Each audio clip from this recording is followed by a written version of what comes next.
let's have an uncomfortable conversation, or it might be a comfortable conversation, I guess, depending on how you interpret it. But let's talk about where we're at right now as a movement on the right, what we're looking at in the midterms, and why. Let's just break this down. So something that's been a big bit of news that's been making the rounds is the retirement, the resignation, if you will, of Marjorie Taylor Greene, Congresswoman from Georgia. She's resigning in January, walking away.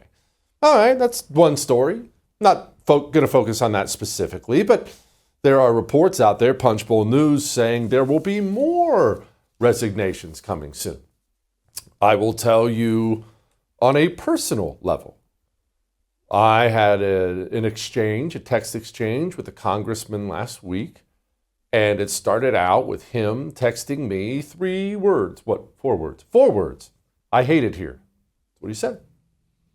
Sounded very much like a man who wanted to walk away, wanted to retire. And this guy's one of the good ones.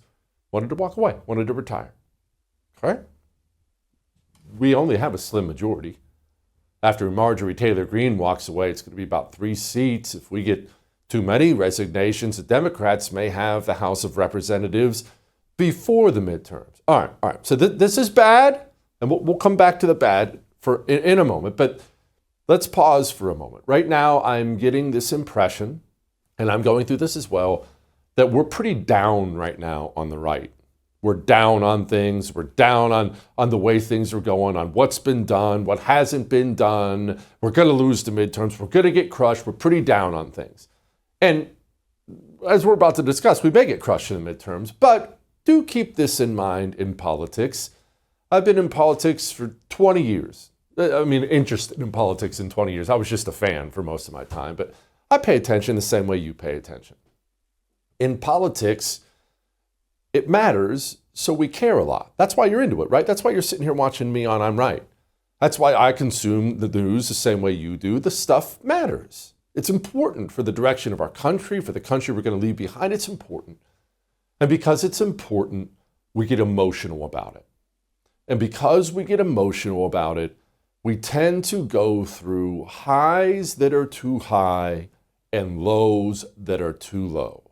Because we care, right? We care. You ever been in a relationship, especially early on? Boyfriend, girlfriend, that he doesn't call. It's the end of the world. You had one good date. We're going to get married and be married for 60 years. This is how we are. This is how I am when it comes to politics. When Donald Trump wins an election and we have the House and we have the Senate and we got some good political appointees coming in, we say to ourselves, my goodness, we are saved. We're going to be great forever. Democrats are never coming back to power. Life is good. We've won. Final victory. And then we have a rough couple months, and I fully admit it's been a rough couple months. We have a rough couple months. It's over. We're done. The country's over. I'm moving to Portugal. Not that anyone would ever do such a thing. Just remember, like we talked about before, be careful with your highs and be careful with your lows in politics. Now let's talk about the low we are currently in. It's rough. It's been rough. And the House GOP has not helped itself. And Trump, we'll get to Trump in a few, but the House GOP has not helped itself. Times have changed, and there is always a lag in Washington, D.C., understanding how you feel. Because they're in a bubble, there's always a signal lag where you, all your friends, you feel this way, you feel strongly about something, but the message hasn't gotten through to them.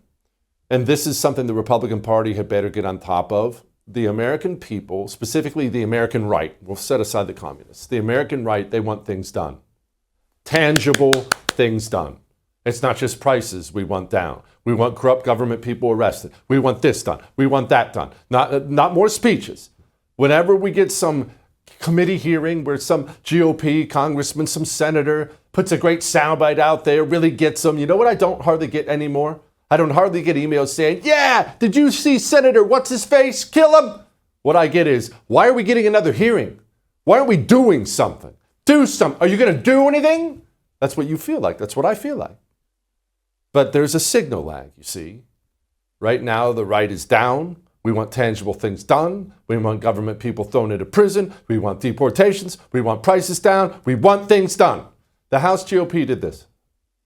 Just showing this from the Hill right now. This is a measure to condemn socialism. The vote is still being tabulated.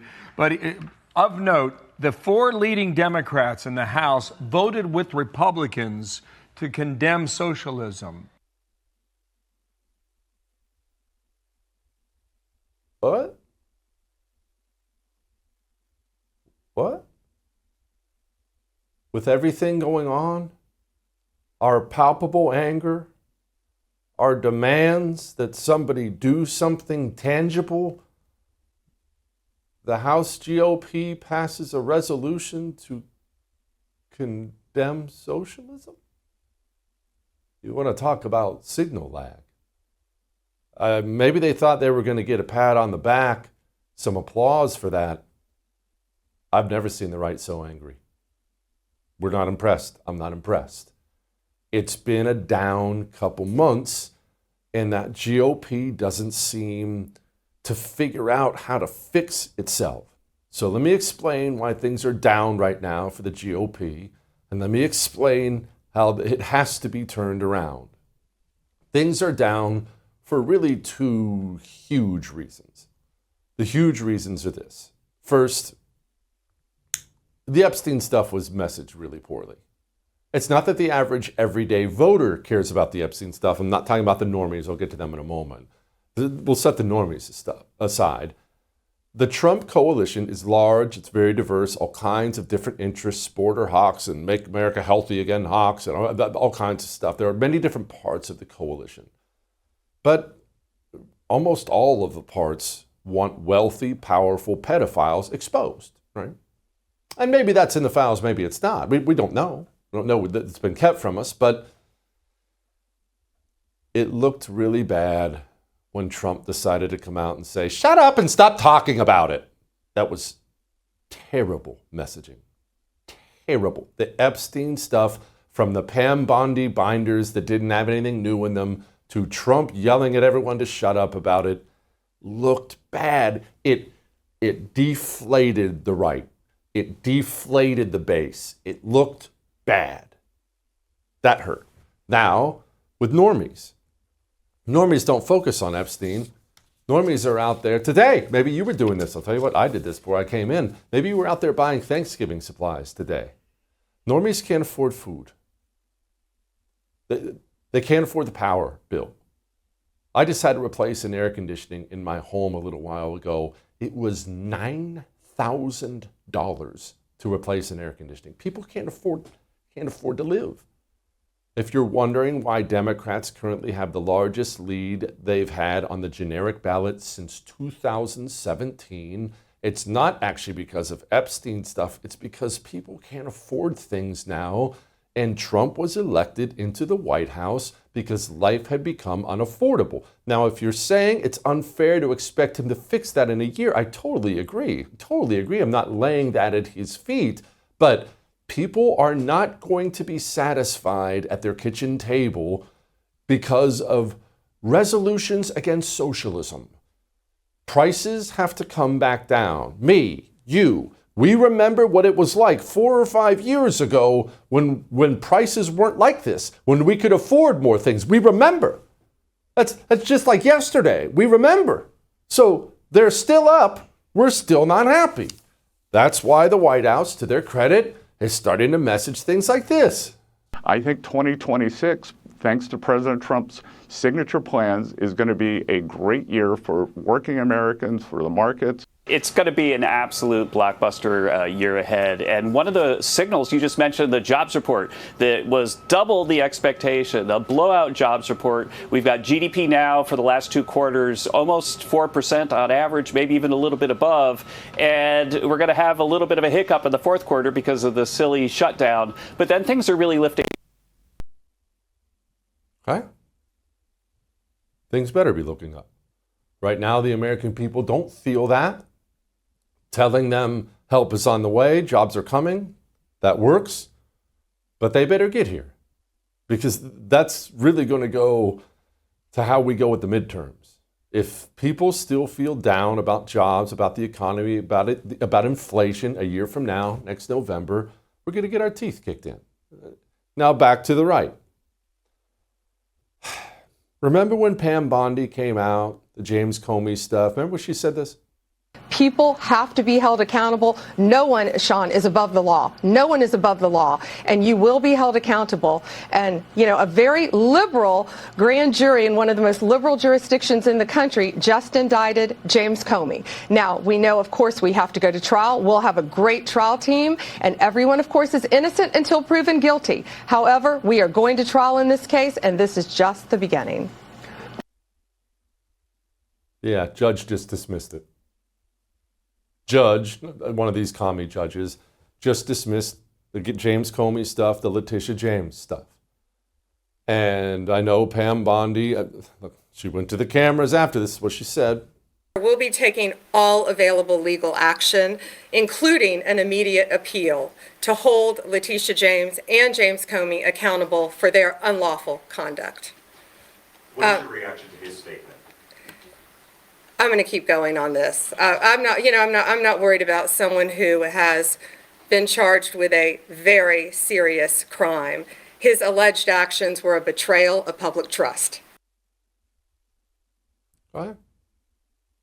Doesn't exactly fill you up with confidence that those two criminals are going to burn. So let's just have it out. A significant portion of the Trump coalition voted for Trump in part, not majorly, but in part, because we wanted to see powerful people finally go down for their crimes. Now, maybe we can make all the excuses in the world. This was a Clinton judge. It was this jurisdiction. But all that stuff may be totally justified. And we're going to get into the details of it with Bill Jacobson in a moment. But just like the vote to condemn socialism, we don't want more press conferences. We don't need more Fox News hits. I mean, those are fine, but it has to be followed up with tangible things. I know there's a DC to us signal lag, so everyone in DC watching right now, please hear my words. We need tangible things now.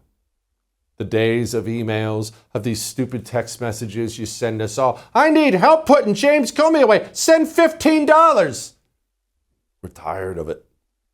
And you're going to deflate the base so badly that we're going to sit at home in November. I mean, I know you won't, I won't, but lots of it will. We have got to get this turned around. It's a down period of time. Not saying it's going to last forever, but we do have to turn it around.